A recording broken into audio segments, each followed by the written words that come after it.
سلام كميت وعلى الزغبركم تخاصلت فنوا اير تي في لومي سولس 29 تحساس فرق معلتن فرقان استدالو زيناو مسنادو حيزنا لكم قريبنا لنا نمكتتالكم بخبر زعدم ارسيماس مرومي بقندنت بتاتفلم ابي من محجار كوب عدنا امن ماي كعتاتنا من فواس وفراتات يكايد الله ابن الزبا شعبت كالاتعنا بعقم سبن مسارحيتاتن يفرق الله أبعد كأنه الزوبا قال نفحين تقومات وجنات جنزباوي حاجز تجيرهم. أب ريبابليك ماكلي أفريقيا بسنك متقعدات أب 1400 نقطة من رجعتها يتخيدن. منغسي إندونيسيا لبدا حدش جيل كوفيد 19 مقصار وتأثيرات نبها جروب كياتو كل كيلوم. منغسي بريطانيا نتعنا ودسبها ساين زخنا مجبز جبر موعوع كأجد وتينو. زرزر زينا أبي من محجار كواب عدنا من زبال لوقع عن سبا ما يكوعتاتنا من فواس هزباوي وفراتاتي كايد اللهم وكيل إرينا مبرهات أمينا زدال وزينا وتبطاب إيدن قبر سلاسي كتقربايا نبرتي من محجار كوابي عدنا من زبال لوقع عن سبا عغمتاتو ما وهاهيدوم كسر حوامد ديبوم زلو ديقا كاب دبت نمك الخال ما يكوعتاتنا من فواس نتفتاتي السلاسل اللو ديقا هنقبر سلس دلينا زخاني مكالا خلي نتي ديقا حس آمتان خلقلنا إنا نسرح زلنا نزي نسرح زلنا ذهيتنا ما يكن ستي ديقا هنقبر بتاعوا سينا نسرح زلنا بزوح سمع غنينا سهلازي خمزة ونقدمزي قدب غيرنا له سلازي غنينا بسالو كله نحتيعه هجي خابو تعذبهم كاتهم هراتنا دك عدي سرحي لهم تسفاهي بمنا نحنا خاني نتي مكالا خلي نقبر لنا حس اخي دبت كيمولو نتي ديغا إنا نوسو خلو دلنا قدم دنا بره ازي نزي ديغا مدمار كسرح تباهيلون حنصصن تودين سلازلو اذن صرح دلنا خاصب اي سبيتي عبم مش نشتي من اساي كله صرح دلو انت تفاسس نتي ديغا تباهيلو تقدمو زهب بسرح له بولنتان بدليتني بحدنتني نزهبي صرح له وتوفرق عوتنبر ددكم اخويني سمعنا بحجه زحريتو ناقصلنا ناغوينا اما دمدم تخنو بتخا بزي نزارب بولنتا نعدنا خنهلص نعدنا خنلمع ماينا خنعقب اب قدام دلو حواهنا ابعد له حواهنا دما لقعدنا من نا تحاورنا نا تزاتينا عدنا خنهلصني ماينا خنعقب عدنا خنهلص بزي نسرح لنا ماينا تسي نيرو سقع قلات افلاقات كل مليو ما سمعني هذا نبرنا روينا رسحنا هذا نبرنا ما تحاسبنا صبق وصيت رخبنا له اتي بمتحبار من محدار نوزوال وقعن سبا زعمم زلو وفرا كرامات قدم متاو نخزازم حزبي ببخوابيو توديبو ابسومون كلتا غيزي انافره بعد معنت يساتف كم زلو اما حداري من محدار كباب عدنا امن اتو فرزقتلا نيرينا حبيرو نحنا هذا الصراحه زي كنا عوتلو كنكيل لنا منتي زلني اجي نحنا تصدقها عبد حصل غزي عبدنا مغابيت برتوع مايك يخيلي وعقاطامي حدا غزي كم نفلطهم دخونا سب نفلطه اما غابيت عبد خرابينا برتوع ماي ودقيو اذا ما يزغي مصخلو حجي نحنا تاديغاس قال ولا افريقي تبصح يوتي تثبيتنا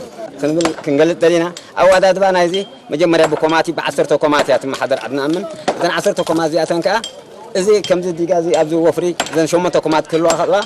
شوعة كومات كلولا ثلاثة كومات كابا حنتي كتري بزينا يحرقازين وجن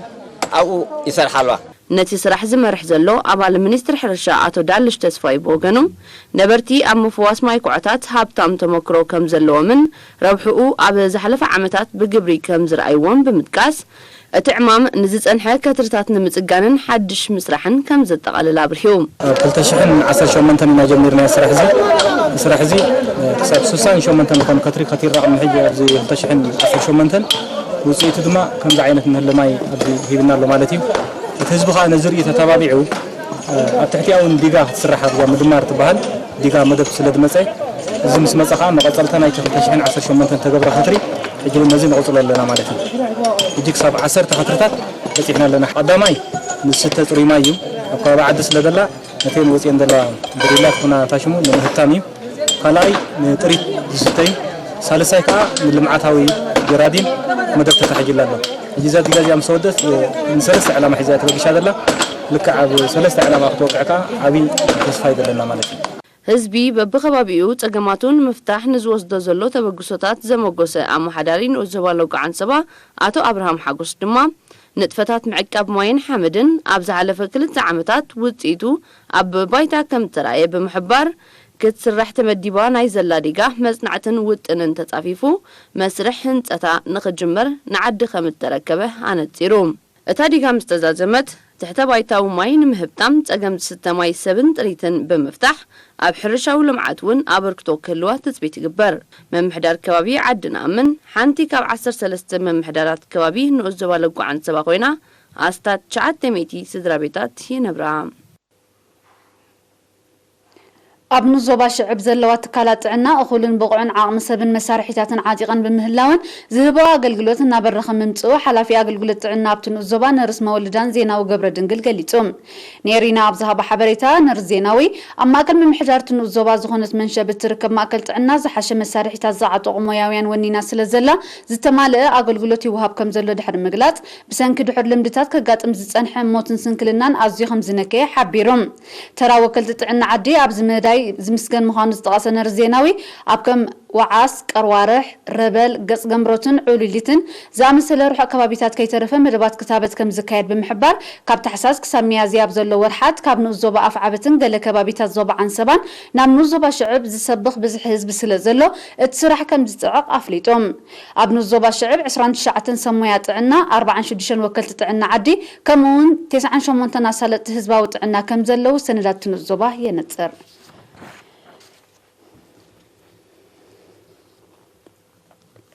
ኣብ ዓዲ ቀኑ ዞባ ጋላነፍሒ ን150 ጽጉማት ወገናት ገንዘባዊ ሓገዝ ተገይሮም እቲ ብገበርቲ ሰናይ ደቂ ዓዲ ሰለገሰ 180,000 ናቕፋ ብዝምልከቶም ኣካላት ንዝተለለያ ጽጉማት ስድራ ቤታት እዩ ተመቃሪሖም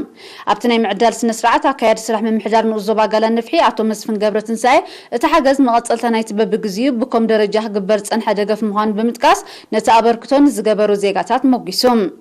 እዚ ከምዚ ኢሉ እንከሎ ነባሪት ዓዲ ጥልያን ወይዘሮ ኣብርህት ሃብተ ሚካኤል ንሃገራዊ ማሕበር ሓርበኛ ሃስንኩላን ኩናት ኤርትራ 30,000 ናቕፋ ከም ዘወፈየት እቲ ማሕበር ንኤሪና ሓቢሮም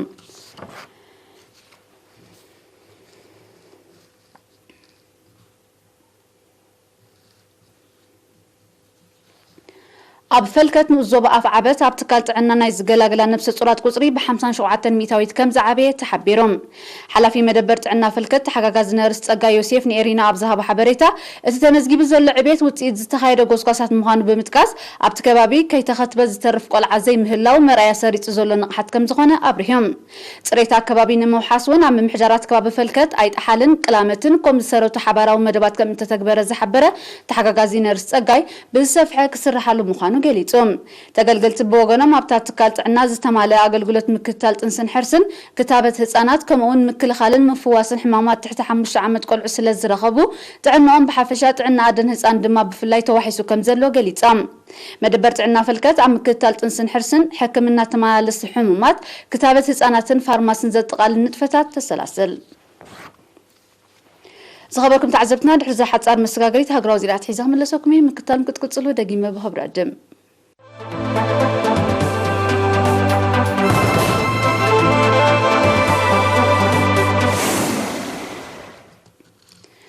ኣብ ሪፐብሊክ ማእከላይ ኣፍሪቃ ብ27 ታሕሳስ ኣብ ዝተቃንዐ ፕረዚደንታውን ባይቶኣውን ምርጫታት ዕጡቃት ብዘካየድዎም መጥቃዕቲ ኣብ 14 ሚታዊት መድመፂ ነቑጣታት ምርጫታት ከም ዘይተኻየደ ኮሚሽን ምርጫት ሃገር ትማል 28 ታሕሳስ ኣፍሊጦም ዕጡቃት ተቃወምቲ መጥቃዕቲ ብምፍጻም ኣድመፅቲ ናብ ነቑጣታት ከይከዱ ከም ዝዓገቱ ኣባላት ኮሚሽን ምርጫውን ናብ መድመፂ ማእከላት ከይኣትዉ ከም ዝኸልከሉ ዝጠቐሰ መግለፂ እቲ ኮሚሽን ብሰንኪ እዚ ካብ 5408 መድመፂ ነቑጣታት ኣብ 800 መስርሕ ምርጫ ከም ዘይተኻየደ ሓቢሮም لفنت مسريتهم زلوا 4 عبيت تقاومت حيلتات تهاجر نتمرج خم زي قبلون نمزراغو سقمتي كم زوزدن كقلص مصنحم يفلات ابت هاجر توافير زلوا ل 13 عبالات زلوا عقب سلام سراويت حبرات هاجرات مستمن منغست بمدقاف نابت هاجر زاتو وتهادرات روسيان رواندان بمخان نغسغاس تقاومت حيلتات كعقتون صتا مبزحتو مدمص نقطاتن كرغاغصن እንኳን ተኻሉ ዕጡቃት حيلتات ተቆጻጺሮም ኣብ ዘለው ከባቢታት ግን እቲ ምርጫ ክካየድ ከም ዘይተኻለ ይዝግለጽ ዘሎ እዛ ብወርቅን አልማዝን ሃብታም ምዃና ትግለጽ ሃገር ድሕርቲ ኣብ 2013 ዝተኻየደ ዕልዋ መንግስትን ንዕኡ ስዒቡ ዝተወልዐ ሃይማኖታዊ መልክዕ ዝሓዘ ግጭትን 10 ሸሓት ክሞቱን ከለዉ ልዕሊ 1 ሚልዮን ድማ ኣደዳ ስደትን ምምዝባልን ከም ዝኾኑ ይፍለጥ እዚ ምስ ምርጫሃት ብዝተኣሰር ተወሊዑ ዘሎ ግጭት ኣብ 2013 ብዕልዋ ካብ ስልጣን ብሓይሊ ድሕሪ ምእላዩ ናብ ስደት ከምርሕ ዝተገደደ ፕሬዚደንት ነበር ፍራንስዋ ቦዚዘ ዳግም ናብ ስልጣን ምምላስ ዝወደቦ ምዃኑ መንግስቲ ሪፓብሊክ ማእከላይ አፍሪካ ዝኸስስ ዘሎም ፍራንስዋ ቦዚዘ ኣብዚ ፕሬዚደንታዊ ምርጫ ካብ ምስሳፍ ብላዕለዋይ ቤት ፍርዲ ሃገር ከም ተኣገደ ይፍለጥ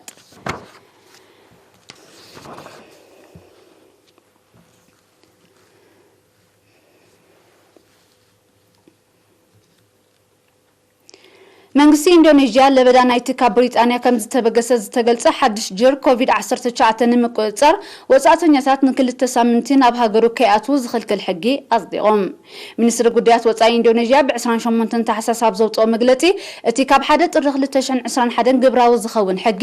እንትርፉን ላዕለዎት ልኡኻትን ዲፕሎማስያኛትን ሃገራት ንኻልእ ኩሉ ወጻእተኛ ከም ዝምልከት ኣፍሊጦሎም መንግስቲ ኢንዶኔዥያ ቀዲሙን ተመሳሳሊ እገዳ ወሲኑ እኳ እንተነበረ ንንግዳዊ ንጥፈትን መንበሪ فقد نزلهم وصانياتن حدقت زغبره منباري زغلط منغسي اندونيسيا اب زحلفو معلتاتون نتخصيصو زلون زلعل ناي ملبع بحر زلون حدش جير كوفيد 19 مقصار كابنا بن بريطانيا نزغبر برراتات مئقادو يذكر اب اندونيسيا بالكورونا فيروس ناي استلخ في سبات تقلالا قصري استا 720 شح ناي زموتو دما لعل 21 شح مبصحو صبصبات عنا يحبرهم اذا خمزيلن كله اوروبا حبرت نلعلي 450 مليون حزب ابال هاجرات كتابه كوفيد 19 يعدل كم زلو تفليتم اتي ابز حلف قدام سنبز تجمر عدلا بقدامነት ንክኢላሃ ጥዕና ናይ ዕድመ ሰብ ጸጋን ከም ተበገሰዩ ዝግለጽ ዘሎም ኣብ ኤውሮጳ ኣስታት 23 ሚልዮን ብኮሮና ቫይረስ ከም ተለኽፉ ዝተቀሱ ጸብጻባት ልዕሊ 525 ሽሕ ድማ ሞይቶም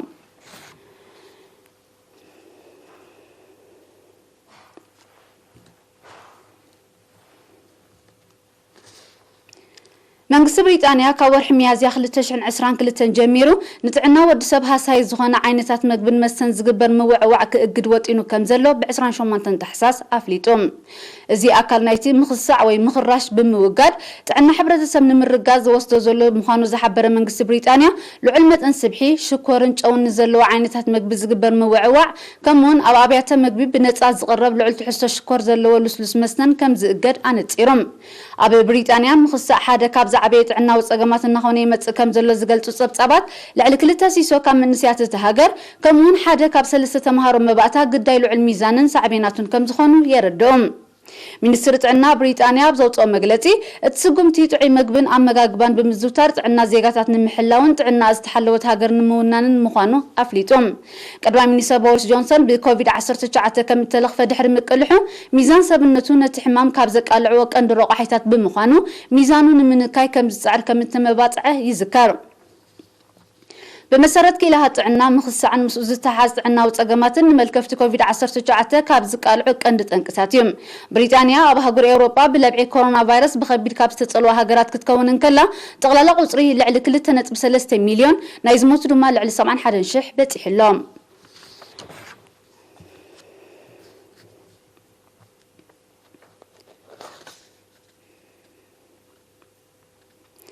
ኣብ ሰሜናዊ ሶርያ ብቱርክ ዝድገፉ ሶርያውያን ምልሻታት ኣብ ልዕሊ ዕላማታት ሓይልታት ሶርያውያን ኩርዳውያንን ዘካይድዎ ደብዳብ ከቢድ ብረት ብዝሰፍሐ መልክዑ ብምቕጻሉ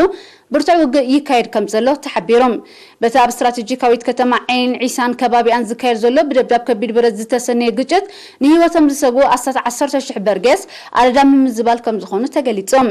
ክልቲኦም ወገናት ንዝተበጽሐ ስምምዕ ምቁራጽ ተኹሲ ከኽብሩን ድሕነት ሰላማዊ ህዝቢ ከረጋግጹን ዝቐርብ ጻውዒት ኣህጉራዊ ማሕበረሰብ ሓይሉ እኳ እንተሎ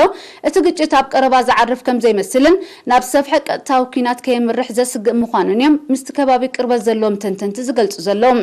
ኣብ ሶርያ ቀጥታዊ ወተሃደራዊ ምትእታው ኣካይዳ ዘላ ሩስያ ብወገና ኣብቲ ከባቢ ዘሎ ወተሃደራዊ ሓይላ ንምድላል ተወሰኽቲ ኣባላት ሰራዊትን ወተሃደራዊ ኣጽዋርን ከም ዘዋፈረት እያ ሓቢራ ዘላ መንግስቲ ሩስያ ነዚ ዝሓበረ ሚኒስትራት ጉዳያት ወጻኢ ሩስያን ቱርክን ብ28 ታሕሳስ ተራኺቦም ብዛዕባ ተወሊዑ ዘሎ ሓድሽ ግጭት ድሕሪ ዘካይድዎ ዝርርብ እዮም መንግስቲ ሩስያ ክልቲኦም ወገናት ዘካይድዎ ዘለዉ መጥቃዕትን መልሰ መጥቃዕትን ደው ኣቢሎም ፀጥታ ከውሕሱ ክጽውዕ እንከሎ መንግስቲ ቱርክ ግን ኣብቶም ሽበራውያን ክብል ዝገልጾም ሓይልታት ሶርያውያን ኩርዳውያን ካብ ስትራቴጂካዊት ከተማ ዓይን ዒሳን ከባቢያን ክሳብ ዘይወጹ እቲ መጥቃዕቲ ከም ዝቕጽል እዩ ሓቢሩ ዘሎ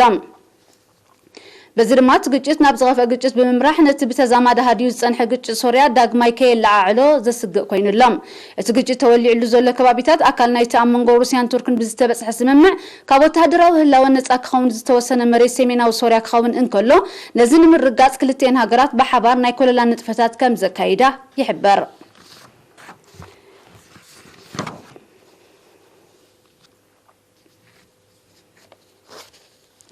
መንግስቲ ብሪጣንያ ኣብ ዝመጽእ መዓልታት ምስ ቱርኪ ንግዳዊ ስምምዕ ክኽትም ምዃኑ ብ27 ታሕሳስ ኣፍሊጦም ነዚ ብሪጣንያ ዝመጽእ 31 ታሕሳስ ካብ ኤውሮጳ ሕብረት ተቐሊላ ድሕሪ ምውጻእ ግብራዊ ዝኸውን ስምምዕ መንግስቲ ብሪጣንያ ንኻልእ ንግዳዊ ስምምዓት ኣብነት ዝኸውን ክብል እዩ ዝገልጾ ዘሎ ሚኒስትር ንግዲ ብሪጣንያ ብዝሃበቶ መግለጺ እቲ ስምምዕ ካብ ቅረጽ ነጻ ዝኾነ ንግዳዊ ኣሰራርዓ ከም ዝህልወን ንንግዳዊ ዝምድና ክልተን ሃገራት ናብ ሓድሽ መድረኽ ዘሰጋግር ከም ዝኾነን ብምጥቃስ ኣብ ኢንዱስትሪታት ሰንዓ ተሽከርከርትን ውጽኢት ሓጺንን ዝነጥፉ ምትእማን ከም ዝፈጥር ሓቢራም ንግዳዊ ምልዋጥ ብሪጣንያን ቱርክን ኣብ 2019 ልዕሊ 25 ቢልዮን ዶላር መንባሩ ጸብጻባት ይገልጹም እዚ ምስ ቱርኪ ክብጻሕ ተጽቢት ዝግበረሉ ንግዳዊ ስምምዕ ብሪጣንያ ካብ ኤውሮጳ ሕብረት ድሕሪ ምውጻእ ንዝህሉ ንግዳዊ ዝምድናታት ብዝምልከት ከም ዝተበጽሑ መበል 50 ዝዓበየ ስምምዕ ምዃኑ እዩ መንግስቲ ብሪጣንያ ዝሕብር ዘሎ ምዝ ናይ ቱርኪ ደሚርካ ብሪጣንያ ካብ ምጅማር 2021 ግብራዊ ዝኸውን ንግዳዊ ስምምዓት ምስ 62 ሃገራት ከቲማላ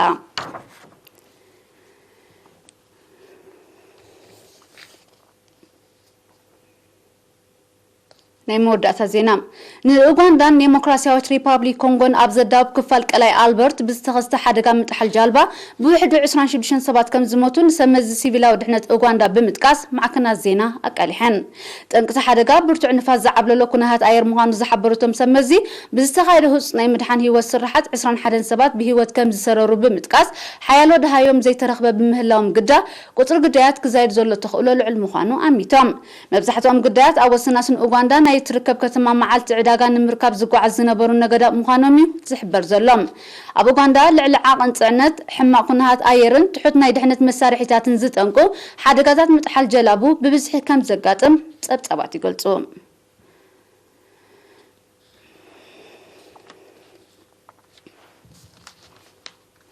ነሳዕ ስራለው ዜናው መሰናዶ ኣብ ትእዛዝ ይምለ ዝኸበርኩም ተዓዘብትና ስለምክታልኩም መስግን